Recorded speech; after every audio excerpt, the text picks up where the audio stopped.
Episode 6, Pharaoh and His Dreams. So, 2 taon na ang nakaraan, pero nasa kulungan pa rin si Joseph, pero tahimik lang siya. Umaasa siya na hindi siya nakakalimutan ng Diyos. So, isang gabi, si Pharaoh, yung King of Egypt, nagkaroon siya ng panaginip, no? Masyadong powerful yung panaginip niya. Sa kanyang panaginip, nandun siya nakatayo sa River Nile, tapos biglang naglabasan sa River Nile na 7 healthy na mga baka. And then sa panaginip niya, nagulat na siya, biglang may nag-appear na 7 mapapayat na mga baka. At na-shock si Pharaoh kasi yung mga payat na baka, kinain yung mga malulusog na baka. Then nagising si Pharaoh na naguguluhan. Pero maya-maya pa, minabuti niyang matulog muli. Kaso, nanaginip siya, and this time, ang napanaginipan naman niya, meron daw 7 healthy heads of grain. Pero meron ding umappear na 7 payat na heads of grain. At sa panaginip niya, nilunok na mga payat na grain, yung mga magagandang grain. So, nung magising si Pharaoh, gulo-gulo siya. Kaya ang ginawa niya, tinatawag niya lahat ng mga magicians, tsaka mga wise men, para ipaliwanag kung ano ang ibig sabihin ng kanyang panaginip. So, kinuwento ni Pharaoh sa kanila yung kanyang panaginip. Pero walang makapag-explain kung ano ang ibig sabihin ng kanyang panaginip.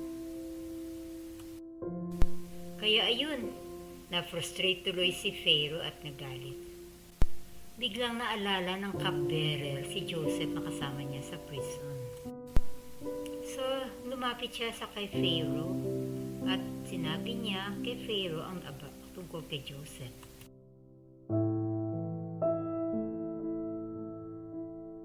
So, pinatawag agad ni Pharaoh si Joseph, tapos si Joseph binihisan at lumapit kay Pharaoh. At humarap na nga si Joseph sa kay Pharaoh.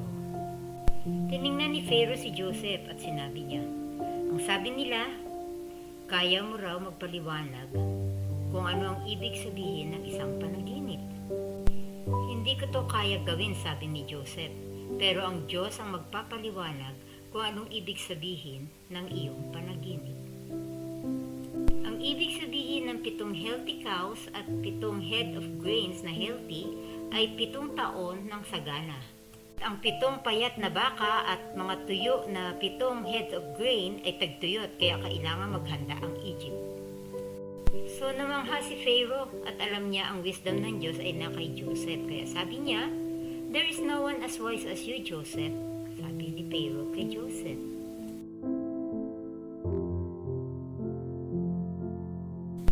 At gagawin kitang in charge sa buong Egypt.